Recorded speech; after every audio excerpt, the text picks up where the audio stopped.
नमस्कार, मैं हूं अजय वत्स और आप देख रहे हैं महाबहस। योगी सरकार के चौतरफा आक्रमण से लगता है कि कोविड 2 कदम पीछे हटा है। 40,000 की तरफ बढ़ रहा था प्रतिदिन पॉजिटिव केसेस का आंकड़ा, वो गिरकर आज 21,000 पर आया है।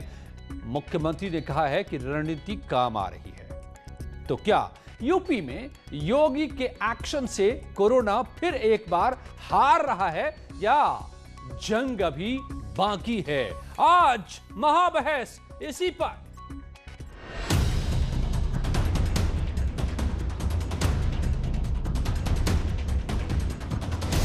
सरकार की तैयारी विपक्ष को लगे भारी। शासन ने जो एक रणनीति बनाई है, उस रणनीति के तहत हर एक जनपद अपने स्तर पर प्रयास कर रहा है, जनप्रतिनिधिगण अपने स्तर पर सहयोग कर रहे हैं। जो विशेषज्ञों ने एक आशंका व्यक्त की थी कि 5 से 10 मई के बीच में उत्तर प्रदेश के अंदर 1 लाख कोरोना पॉजिटिव प्रतिदिन आएंगे, प्रदेश के इस कोविड प्रबंधन ने उन सभी आशंकाओं को निर्मूल साबित किया है। महामारी के खिलाफ योगी की मोर्चाबंदी। आप एक डिस्ट्रिक्ट से दूसरे डिस्ट्रिक्ट हेलीकॉप्टर लेके दौड़ रहे हो, लेकिन मुख्यमंत्री जी बहुत देर हो गई। सरकार की गलती की वजह से कोरोना संक्रमित लोगों की संख्या बढ़ रही है गांव-गांव में। ये हमारे उत्तर प्रदेश के लिए चिंता की बात है। कोरोना पर दोहरा वार, इलाज और बचाव। आदरणीय योगी जी कोविड कमांड सेंटरों का निरीक्षण कर रहे हैं। गांव में दवाइयां नहीं हैं, टेस्टिंग की सुविधाएं नहीं हैं, किसी भी तरीके का कोई प्राइमरी इंफ्रास्ट्रक्चर नहीं है, ऑक्सीजन नहीं है। कोरोना पर फाइनल प्रहार, आज महाबहस इसी पर। तो साफ है, मेरे साथ जुड़ेंगे तमाम एक्सपर्ट्स, पॉलिटिकल लीडर्स, डॉक्टर्स, सभी से मैं इस पूरे पहलुओं को समझूंगा। लेकिन उससे पहले आप ये समझिए कि आज की ये बहस क्यों है। और आज की बहस है ये क्योंकि यूपी में कोरोना कंट्रोल का सरकार ने दावा किया है। विपक्ष ने कोरोना के कंट्रोल पर सरकार के दावों पर सवाल उठाए हैं, आंकड़ों पर सवाल उठाए हैं। गांव में जांच बढ़ी, सीएम ने खुद अब मोर्चा संभाला है, यह भी सरकार का दावा है। विपक्ष ने गांव में जांच और इलाज को नाकाफी बताया है। और आज के जो सवाल खड़े होते हैं वो क्या हैं? कोरोना के मात देने में जो योगी सरकार की नीति है, क्या वो कारगर है, जैसा खुद सीएम ने कहा है? टेस्ट, ट्रैक और ट्रीट में इजाफा हुआ है, तो फिर कोरोना कंट्रोल पर सवाल क्या हैं, क्यों हैं? और क्या गांव में महामारी रोकने में निगरानी समिति सक्षम है? कोरोना के खिलाफ सरकार की तैयारी क्या विपक्ष पर भारी है? और कोरोना के साथ साथ विपक्ष भी जवाब तलाशने में लगा है। आइए मैं समझता हूं, मेरे साथ जुड़ रहे मेहमानों से मैं सवाल करूं उससे पहले आपको मैं बताऊं, अगर आप एक एक एक्शन पर गौर करें कि क्या एक्शन लिए जा रहे हैं। ये तस्वीर आप देख रहे हैं, बरेली में पहुंच गए सीएम और गांव वालों से जाकर सीधे मिले, सीधे उनसे सवाल किए, बताओ क्या हाल है, दवाएं मिल रही हैं, इलाज हो पा रहा है, वैक्सीन मिल पा रहा है, कितने लोग बीमार हैं। ये सेकेंड हैंड इंफॉर्मेशन नहीं, अधिकारियों के रास्ते जानकारी नहीं, खुद डायरेक्ट लोगों से जाकर मिल लेना। ये बड़ी खास बात खास बनाता है सीएम योगी को कि कब वो कहां पहुंच जाए। वो लखनऊ से नहीं सूबे को चला रहे हैं, पूरे सूबे में खुद जा रहे हैं। आज भी गोरखपुर गए तो वैक्सीनेशन सेंटर पर पहुंच गए, जाकर पूछा लोगों से कि क्या है हाल, कैसे मिल रहा है वैक्सीन, क्या आपको वक्त पर दवाएं मिल पा रही हैं लोगों के यहां पर, हर हाल को जाना। तो दूसरी तरफ पहुंच गए अयोध्या, वहां से मंडलीय बैठक कर ली, पूरे इलाके के हाल को जाना, अधिकारियों को टाइट किया, बताया उनको कि क्या सरकार की नीति है, कैसे यह रणनीति कारगर फिर से एक बार साबित हो रही है पिछले साल की तरह, और फिर से कैसे लगाम लगाने के लिए कौन कौन से कदम उठाए गए हैं जिनको जमीन पर उतारना है। ये बताने सीएम लखनऊ नहीं बुलाते अधिकारियों को, खुद अधिकारियों के पास पहुंच जाते हैं, खुद उन इलाकों में पहुंच जाते हैं। ये सीएम को खास बनाता है और उनके कार्यशैली को खास बनाता है। और पिछली बार भी हमने देखा था टीम 11 के जरिए काबू पाया था सीएम योगी ने, देश में सबसे ज्यादा कामयाबी के साथ कोरोना के फर्स्ट वेव में। और इस बार भी अपने टीम 9 के जरिए टूट पड़े हैं कहें तो योगी एक साथ, और जो जो इस वक्त जरूरी कदम लग रहे हैं वो उन्हें उठा रहे हैं। तो क्या वाकई इससे कोरोना अब पीछे हटने को 2 कदम मजबूर हुआ है और हम एक बार फिर से देख रहे हैं कि कोरोना हार रहा है या फिर जंग अभी जारी है कोरोना से। आइए मैं एक एक करके मेहमानों को लाता हूं। सबसे पहले डॉक्टर कौशल कांत मिश्रा, वरिष्ठ चिकित्सक। सर स्वागत है आपका बहुत बहुत। आप जो आज 21,000 का आंकड़ा है यूपी का, जो पिछले हफ्ते में करीब करीब 36-38 हजार तक पहुंच गया था, आपको कितना ये होप पैदा कर रहा है? आप खुद कह रहे थे कि लॉकडाउन लॉकडाउन लॉकडाउन, और ये अब यूपी में लॉकडाउन भी लग चुका है। अजय जी, जो हम कह रहे थे उसका रिजल्ट आपको देखने को मिल रहा है। और ये मान लीजिए कि स्वास्थ्य व्यवस्था से ज़्यादा जरूरी था लॉकडाउन का लगना, क्योंकि लॉकडाउन लगने से नंबर ऑफ केसेस जो बढ़ रहे थे वो कम हो गए। साथ में जिस तरीके से अब मुझे जितना आपने अभी समरी बताई पूरे प्रदेश की, उससे मुझे लगता है कि काम सही डायरेक्शन में चल रहा है। As a chief minister Yogi ji खुद जा रहे हैं तो ये एक बहुत अच्छी बात है, लेकिन अभी दिल्ली बहुत दूर है। क्योंकि हमारे प्रदेश की जो जनसंख्या करीब करीब 20-21 करोड़ के आसपास है, और जो नंबर ऑफ केसेस कम हुए हैं, ये बात सही है कि कम हुए हैं, लेकिन ये समझ लीजिए कि अभी भी बहुत सारे ऐसे केसेस हैं जो डायग्नोज ही नहीं हो पा रहे हैं।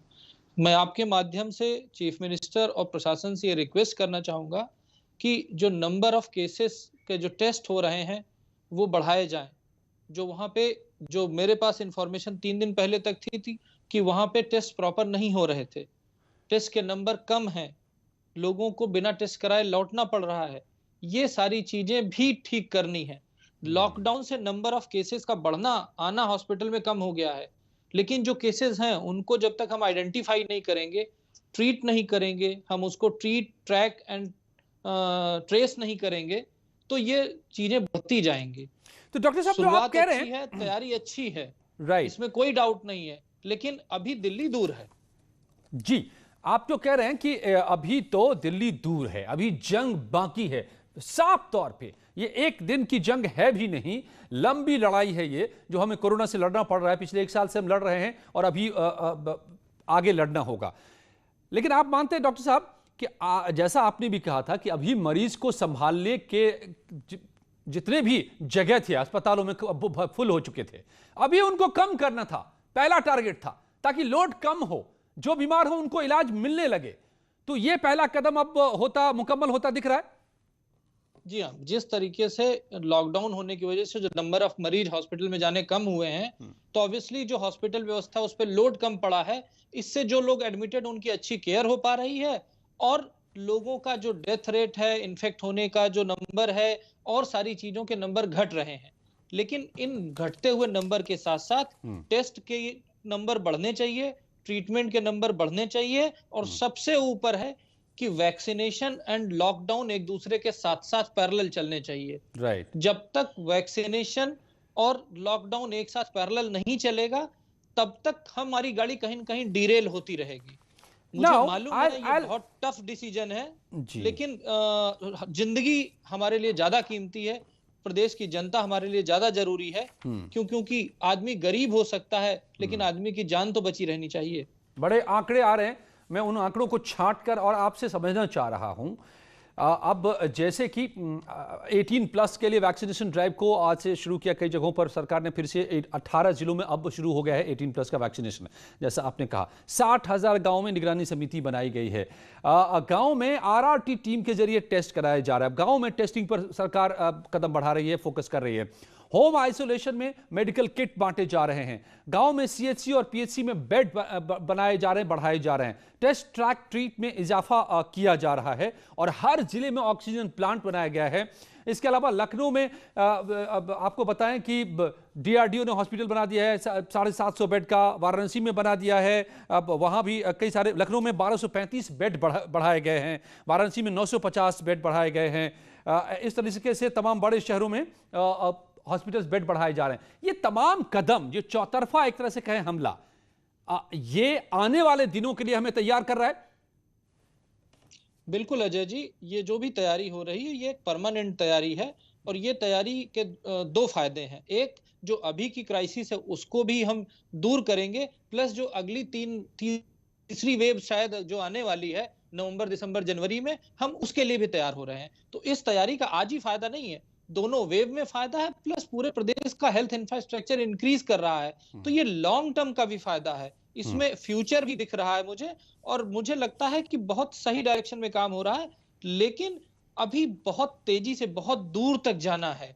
एक चीज और मैं आपके माध्यम से बताना चाहूंगा कि अगर चूंकि प्रदेश सरकार के पास सारे संसाधन है, मुझे लगता है कि जिस गांव से नंबर ज्यादा आ रहे हैं या जिस विलेज एरिया में नंबर ज्यादा है, वहां पे एक टेस्टिंग वैन भेजनी चाहिए और वहां पे एंटीजन टेस्ट करना चाहिए तुरंत। एंटीजन टेस्ट की रिपोर्ट तुरंत 2 घंटे में आ जाती है। एक गांव में ज्यादा ज्यादा 500-700 लोग रहते हैं, अगर 2 दिन भी वैन वहां रुक गई तो उसने पूरे गांव को चेक कर लिया, और चेक करके जो पॉजिटिव आते हैं उसको आइसोलेट कर लिया, और जो लोग नेगेटिव आते हैं अगर उनमें किसी को सिम्टम होता है तो उसका RT-PCR बाद में करा सकते हैं।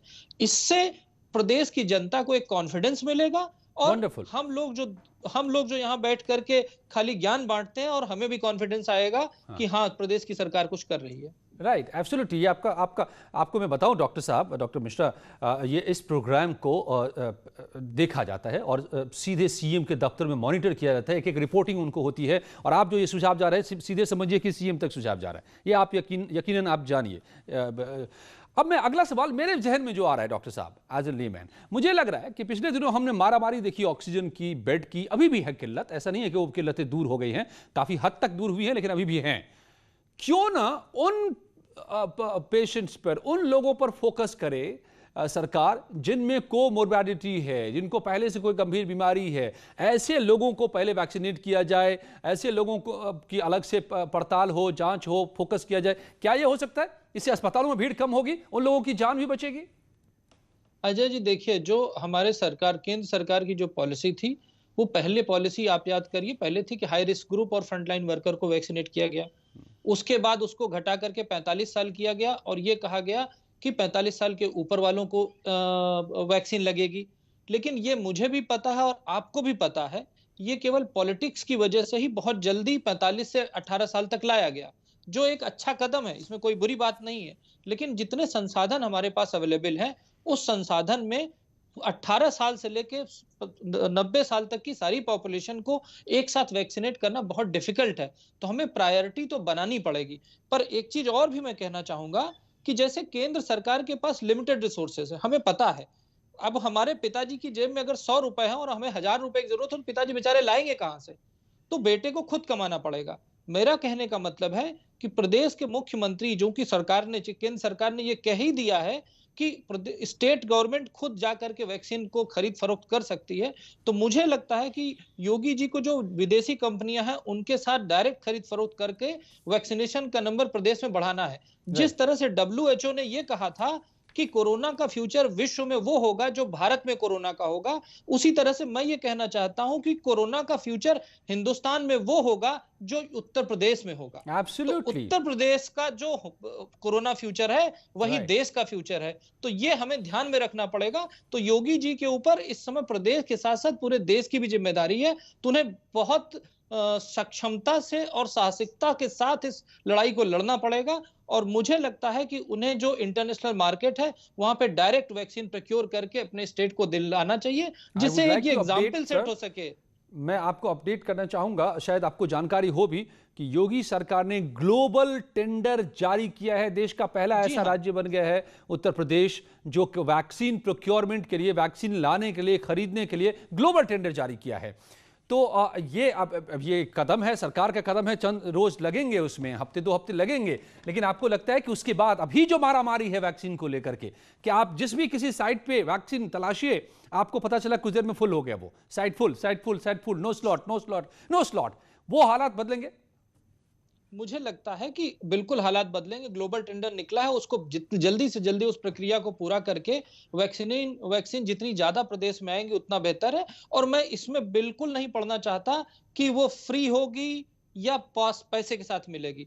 जो सरकारी अस्पताल हैं, जो बीपीएल के लोग हैं, जो गरीबी रेखा के नीचे के लोग हैं, जो अफोर्ड नहीं कर सकते, उन सबको सरकार को फ्री देना चाहिए। लेकिन वो सारे लोग जो अफोर्ड कर सकते हैं, उन्हें ये भी ऑप्शन देना चाहिए कि वो अपनी चॉइस की वैक्सीन कभी भी खरीद करके लगवा सके। इससे दोनों का फायदा होगा। जो पैसा दे के खरीदेगा उसी पैसे से गरीब को मिलेगी, तो और प्रदेश की इकोनॉमी भी बनी रहेगी। तो इसमें कोई पॉलिटिक्स किए बगैर और विपक्षी पार्टियों के जाल में ना फंसते हुए मुझे लगता है कि ये दोनों ऑप्शन जनता के लिए खोल देने चाहिए।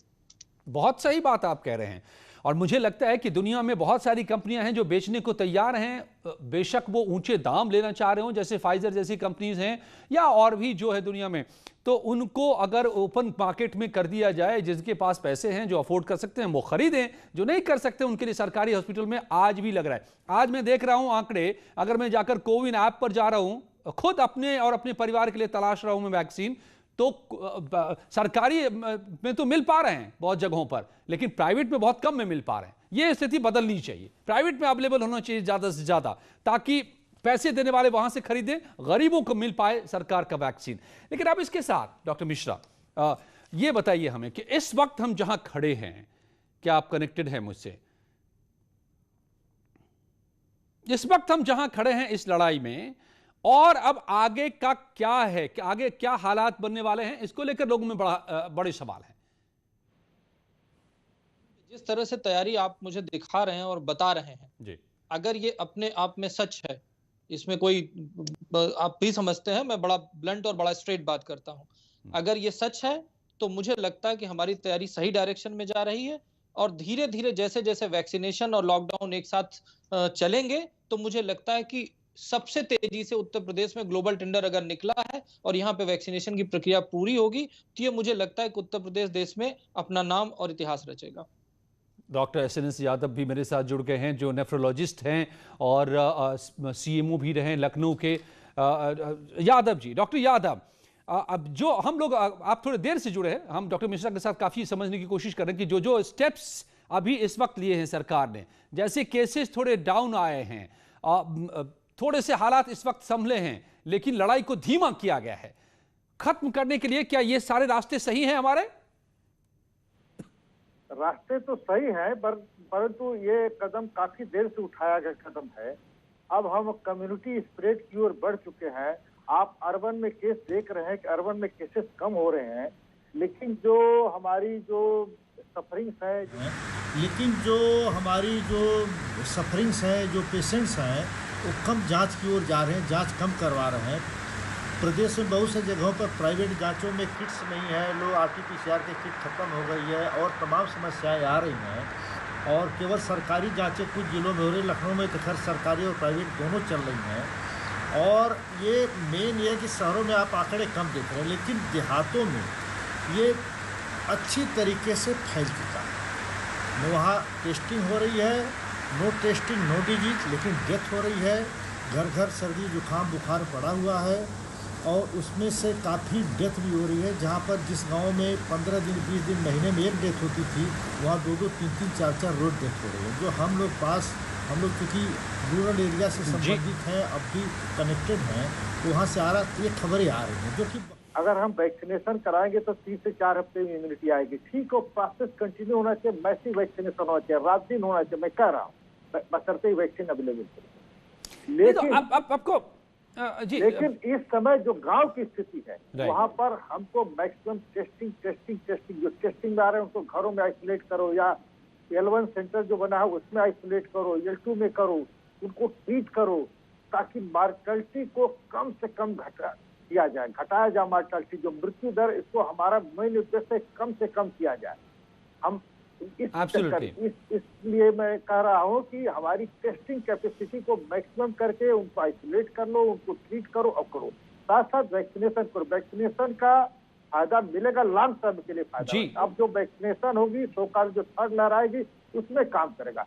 इस लहर में वैक्सीनेशन उतना इफेक्टिव नहीं, क्योंकि देखिए जो बीमारी जितनी जल्दी आती उतनी जल्दी जाती, ये नेचर का नियम होता है। ये बहुत तेजी में आपकी दूसरी लहर उठी है, और उसी हिसाब से तेजी में इसका ग्राफ भी गिरेगा। हो सकता है कि 15 दिन 20 दिनों में या मई के आखिरी तक आप देखेंगे तो हम, या जून के पहले दूसरे हफ्ते तक हम पुनः पहले वाली स्थिति में आ सकते हैं। ओके, ठीक है डॉक्टर मिश्रा, कि लॉकडाउन भी सख्ती से किया जाए, वैक्सीनेशन भी किया जाए, टेस्टिंग भी खूब हो, और जो हो उनको हॉस्पिटलाइज या आइसोलेट करके ट्रीट किया जाए और मृत्यु दर को घटाया जाए। इस समय का हमारा मुख्य उद्देश्य है। डॉक्टर मिश्रा, क्या अब लगता है आपको कि फोकस को अब गांव की तरफ शिफ्ट करना होगा, क्योंकि ये बीमारी पहली बार इस लहर में गांव में फैल रही है और बड़े तादाद में अब रिपोर्ट्स आ रहे हैं सामने, और वहां टैकल करना ज्यादा बड़ी चुनौती होगी शहरों से, क्योंकि वहां सुविधाएं कम हैं। डॉक्टर यादव ने बिल्कुल सही बताया और मैं यही बोलना चाहता था, और इसी वजह से मैंने कहा था कि जो टेस्टिंग के लिए वैन्स जानी चाहिए गांव-गांव में, वो घूमें और गांव में सबका एंटीजन टेस्ट करें, जो पॉजिटिव हैं उनको आइसोलेट करें, ट्रीट करें, और जो नेगेटिव हैं उनका आरटीपीसीआर कराएं, जिससे कि गांव में जो स्प्रेड हो रहा है उसको रोका जा सके। और ये बात हमें आपको पता है कि जो नंबर हमें दिख रहे हैं वो केवल टिप ऑफ आइसबर्ग है, हम केवल बहुत कम नंबर देख पा रहे हैं, ज्यादातर हम आइडेंटिफाई ही नहीं कर पा रहे हैं और इस वजह से नंबर कम आ रहे हैं। नो डाउट टोटल नंबर कम हुआ है, इसका मतलब जो बेसिक नंबर है वो भी कम हुआ है, लेकिन जैसा डॉक्टर यादव ने कहा कि वो सारी चीजें बिल्कुल सही है और वैक्सीनेशन थर्ड वेव के लिए इफेक्टिव, इसमें भी कोई डाउट नहीं है।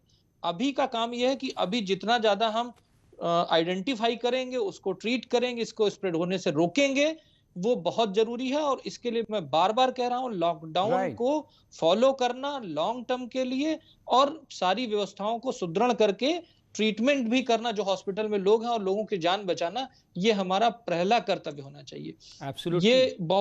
ये बहुत जरूरी है। आप ये समझिए कि युद्ध में जो दुश्मन को, कोरोना को हराने वाला तो उतना इंपॉर्टेंट होता है, पर अपने लोगों की जान बचाने वाला ही मेन सेनापति कहलाता है।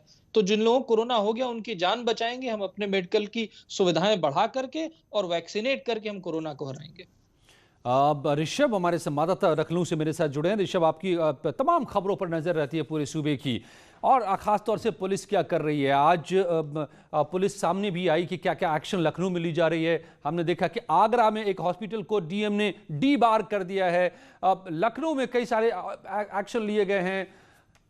क्या एक्शन है वो जो कोरोना को पीछे हटने पर इस वक्त मजबूर कर रहे हैं? क्या आपको दिखाई दे रहे हैं? अच्छा, देखिए, चिंता के साथ ही साथ बड़ी चुनौती भी है जिससे पूरे समाज को, पूरी सरकार को निपटना है। उसका एक महत्वपूर्ण अंग पुलिस ज़रूर है। अब चाहे राजधानी लखनऊ की बात हो या पूरे सूबे की बात हो, पुलिस की ओर से ये काम ज़रूर किया जा रहा है। जिन खबरों को लेकर लोग परेशान हो रहे थे कि कालाबाजारी हो रही, ऊंचे दामों पर ज़रूरी चीज़ें बेची जा रही हैं, जीवन रक्षक दवाएँ हों चाहे उपकरण हो, उस पर पुलिस ने लगाम लगाने की पूरी कोशिश की है। राजधानी लखनऊ समेत पूरे प्रदेश में अच्छा काम हुआ है। हाई कोर्ट प्रयागराज ने 7 मई को एक अच्छा डिसीजन दिया था कि जो भी सामान, जो जीवन रक्षक दवाएं पुलिस बरामद कर रही है, जब्त कर रही है, वो वापस सीएमओ या जो भी सक्षम अधिकारी हैं उनके पास तक पहुंचे ताकि वो मरीजों, जरूरतमंदों के उपयोग में आ सके। उसी क्रम में लखनऊ पुलिस ने एक अच्छा काम किया है। नाका पुलिस ने यहाँ के ACJM 26 की कोर्ट, सत्यवीर सिंह साहब की कोर्ट है, उनकी कोर्ट से एक अच्छा आदेश हासिल किया है कि उन्होंने जो 115 रेमडेसिविर इंजेक्शन बरामद किए थे, उनके 5 ऑक्सीजन सिलेंडर बरामद किए थे, वो आज सीएमओ को सुपुर्द किए गए। अब सीएमओ इन जीवन रक्षक दवाओं को, इंजेक्शन को और ऑक्सीजन सिलेंडर्स को जरूरतमंदों को या अस्पताल को देंगे। तो ये अपने आप में एक लैंडमार्क डिसीजन है कि जो सामान जब्त किया जाता है या जिसको कानून की भाषा में माल मुकदमाती या केस प्रॉपर्टी कहा जाता है, ये केस खत्म होने के बाद ही इनका निस्तारण होता है। लेकिन कोरोना महामारी को देखते हुए हाईकोर्ट प्रयागराज ने एक अच्छा डिसीजन दिया था जिसको सख्ती के साथ अब फॉलो भी करवाया जा रहा है। राजधानी लखनऊ में उसकी शुरुआत हो गई है। तो इस तरह के कालाबाजारी करने वाले लोग हैं, जब इनकी गिरफ्तारियां हो रही हैं, इनके पास से जो बरामद हो रहा है सामान, अब उसको वापस जनता तक पहुंचाया जा रहा है। ये बहुत अच्छी बात है। और एक तरफ तो ये हो रहा है कि पुलिस के एक्शन से कालाबाजारी पर लगाम लगाने की लगातार कोशिश जारी है और बरामद हो रही सामानों को पुलिस लाइन में नहीं वो सड़ रही होंगी, बल्कि मरीजों के काम भी आ रही होंगी। अभिषेक सोम हमारे साथ जुड़े हैं समाजवादी पार्टी से। अभिषेक, डॉक्टर्स हमें बता रहे हैं, आज सीएम ने कहा कि हमारी रणनीति फिर से कारगर हो रही है दूसरी इस लहर में भी, और हमें डटे रहना है इसी मजबूती के साथ। तो विपक्ष क्यों को लगता है कि ये कोरोना से लड़ाई नहीं लड़ी जा रही है? देखिए अजय जी, सरकार पूर्ण रूप से फेल हो चुकी है और माननीय मुख्यमंत्री जी कहीं 1-2 जगह का, छोटी जगह का दौरा करने से पूरे प्रदेश से कोरोना खत्म नहीं होगा। आज गांव की स्थिति यह है और पूरे मेरठ मंडल, पश्चिमी उत्तर प्रदेश के हालात ये बन चुके हैं कि हर गांव में 2, 4, 5 लोग पर डे उनकी मृत्यु हो रही है कोरोना के नाम से। उनका RT-PCR टेस्ट नहीं हो रहा, एंटीजन टेस्ट नहीं हो रहा, उनको किसी भी तरह की कोई सुविधा नहीं है, कोई दवाई नहीं है। अगर मैं कहूंगा कि उनको अगर ये देखना है हम झूठ बोल रहे हैं तो हम उनके साथ चलने के तैयार हैं। विपक्ष अपनी जिम्मेदारी पूर्ण रूप से उनके साथ खड़ा हुआ है, इस महामारी में सरकार के साथ है, पर उनको निभानी तो पड़ेगी क्योंकि सरकार वो चला रहे हैं, कानून की पूरी व्यवस्था उनके हाथों में है। तो ये पूरा धराशायी हो चुका है सिस्टम, कहीं कुछ नहीं है। वैक्सीनेशन के नाम पे छुटमुट एक दो जगह ही वैक्सीनेशन किया जा रहा है, युवा उनको। अब आप ये बताइए, क्या किसान अनपढ़ आदमी क्या उसको पहले पोर्टल पे जाएगा अपना और रजिस्ट्रेशन कराएगा, फिर अपॉइंटमेंट लेगा? क्या ये संभव है? नहीं है संभव। तो ये केवल एक ढकोसला है, दिखावा है। और मैं ये कहता हूं कि सरकार का असली चेहरा देश की जनता के सामने आ चुका है। जो हिंदुस्तान के लोगों का जो टैक्स से जो दवाई बनाई गई थी, इन्होंने विदेशों को भेज दिया। अरे भाई, वो उस पे पहला अधिकार तो हम लोगों का था, उन जीवन रक्षक दवाइयों पे हम लोगों का अधिकार था। हम लोग मर रहे हैं और आप विदेश की जनता को मतलब उसको जीवित करने में प्रयास कर रहे हैं। तो हमारे लिए तो ये बहुत बड़ी दुर्भाग्य की बात है। ऐसे ये इतिहास में अभिषेक, एक चीज बताइए, इन लोगों का नाम अभिषेक आप एक चीज बताइए, आप कह रहे हैं कि गांव में कोई मदद नहीं मिल पा रही है। क्या मदद नहीं मिल रही है, किस वजह से लोगों को तकलीफ है, ये जरा समझाइए ताकि वो मदद वहां तक पहुंचे। देखिए मेरठ जिले के अंदर मैं कुछ गांव ऐसे बताता हूं जो सरधना तहसील के। आप गए हैं किसी गांव? आपने दौरा किया किसी गांव का? और बिल्कुल, मैं खुद गया। ठीक है, किस गांव गए थे आप? सरधना क्षेत्र के मेरठ जिले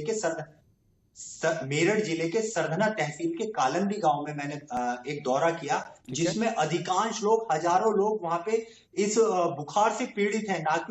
उनको ना तो आरटीपीसीआर टेस्ट किया जा रहा है, ना उनका कोविड टेस्ट किया जा रहा है। नहीं, एक गांव में हजारों लोग पीड़ित हो जाएंगे तो सभी हो जाएंगे। गांव की आबादी ही होती है कुछ हजार की, मुश्किल। बिल्कुल नहीं, तो पूरे के पूरे गांव बीमार हैं। वहां की आबादी 10,000 है।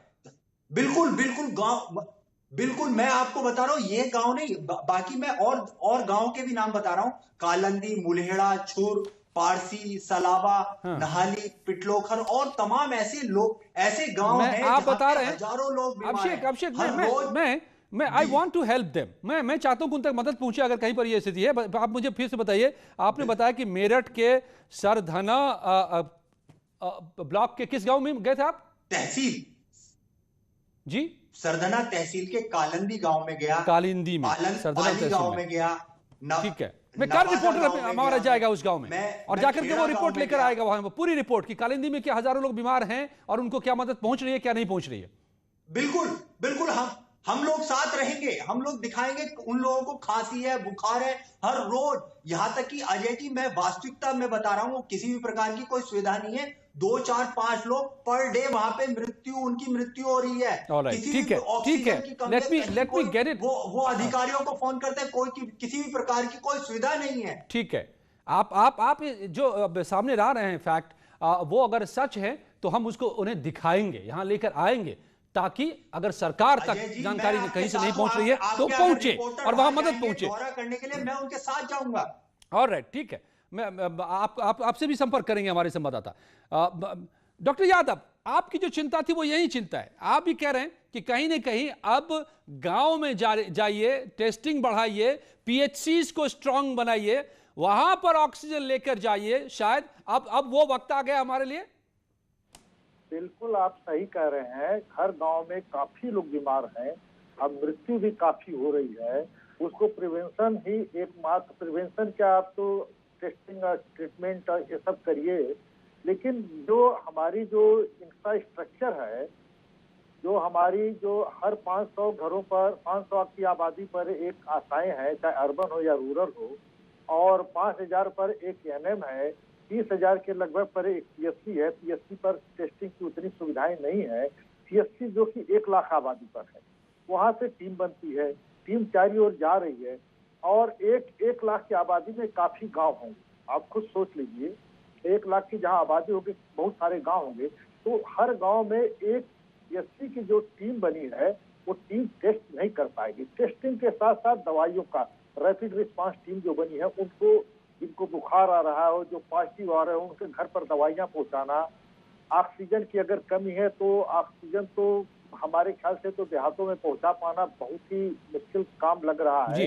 अभी तक तो जहां तक हमको जानकारी है, कई जिलों का मैं भी देहातों का मतलब हमारे पास फोन आते, मैं तो जा नहीं पा रहा हूँ, लेकिन फोन आते रहते हैं, मैं भी संपर्क में हूं। तो ये तो ऑक्सीजन की कल्पना करना फिलहाल अभी तो थोड़ा सा डिफिकल्ट है, लेकिन दवाइयों को पहुंचाया जा सकता है। इवरमेक्टिन है, डॉक्सीसाइक्लिन है, पैरासीटामॉल है, बी कॉम्प्लेक्स है, कैल्शियम है, जो बेसिक दवाइयां हैं इनकी किट बना करके देना।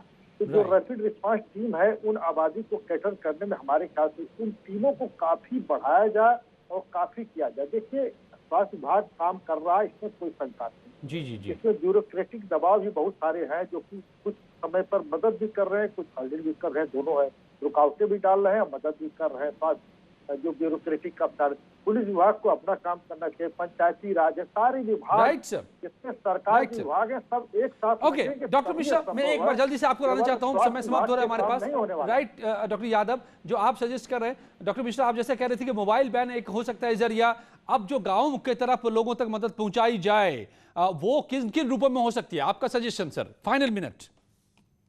मेरे ख्याल से हर मतलब 25-50 हजार आबादी पर कम से कम 2-3 मोबाइल वैन होनी चाहिए। जो आसपास का कोई एक कॉमन स्कूल एरिया हो वहां पे आइसोलेशन के लिए कम से कम 25 बेड होने चाहिए। उस आइसोलेशन बेड के आसपास ऑक्सीजन सिलेंडर सरकार प्रोवाइड करे। उसके साथ साथ जहां पे वो आइसोलेशन बेड हो वहां पे एम्बुलेंस खड़ी हो और एम्बुलेंस पीड़ित मरीज को जिनका इलाज वहां नहीं हो सकता उसको सीधे डिस्ट्रिक्ट हॉस्पिटल ले जाने की कम से कम ये बेसिक सुविधा होनी चाहिए, जिससे कि हम गाँव के लोगों में कॉन्फिडेंस जगा सकेंगे और उनकी जान बचा सकेंगे। ओके, मनीष शुक्ला जी जुड़ गए हमारे साथ, बहुत देर से जुड़े हैं मनीष जी, तो एक ही सवाल में ले पाऊंगा, मगर बात ये हो रही है आज सीएम ने आज बताया कि हमारी रणनीति कारगर साबित हो रही है, फिर से सेकेंड वेव से जंग में केसेस भी कम होते नजर आ रहे हैं, बहुत से कदम उठे हैं वो भी सही दिशा में हैं, लेकिन ये सब मिलाकर के भी अभी काफी नहीं है। तो आगे ये जंग अब जब गांव में फैल रही है कैसे लड़ रहे हैं? देखिए मैंने पूरी डिबेट देखी है। आज का केस 21,331 है। 24 अप्रैल को सबसे ज़्यादा केस 38,000 करीब आया था, तब से लगातार केसेस गिरे हैं। गांव में संक्रमण न फैले इसके लिए 5 मई से एक महाअभियान शुरू किया गया है। महाअभियान जो है 72,000 निगरानी समितियों को लगाया गया है। जो 97,000 जो राजस्व ग्राम है उत्तर प्रदेश में वहाँ ट्रेसिंग, टेस्टिंग और ट्रीटमेंट का काम शुरू किया गया है।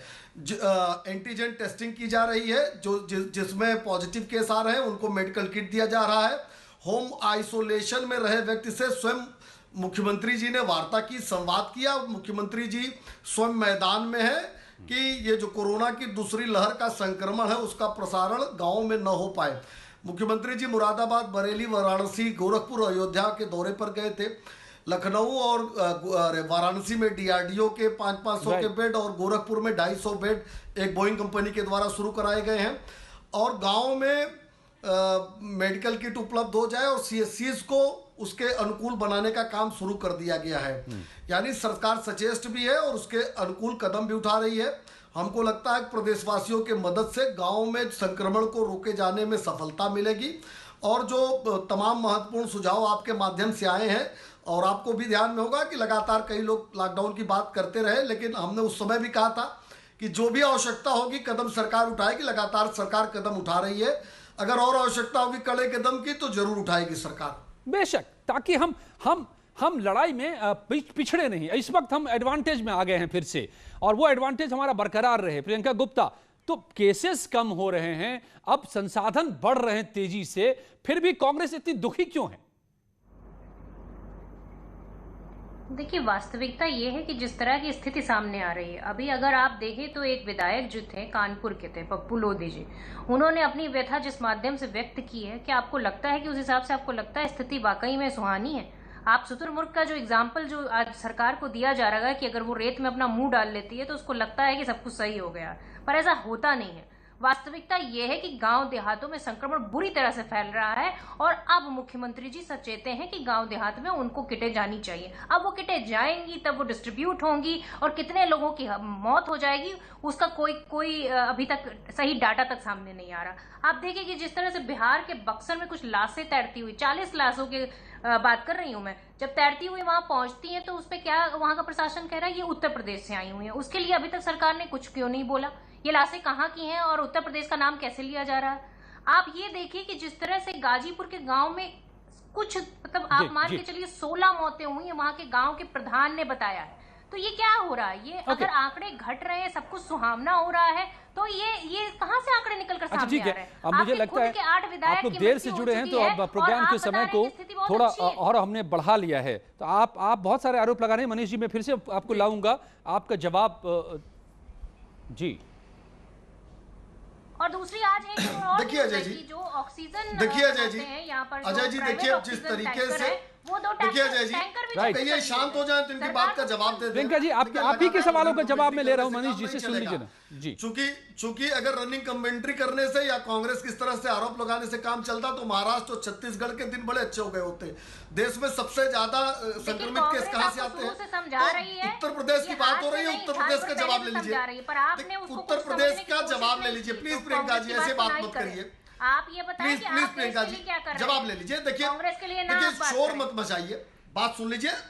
अब आपका जवाब, आपने जो सवाल पूछा मनीष जी लीजिए। देखिए आप अपडेट नहीं है जी, आप तो केस कोर्ट जी, अगर आप अपडेट नहीं है तो मैं अपडेट कर देता हूँ।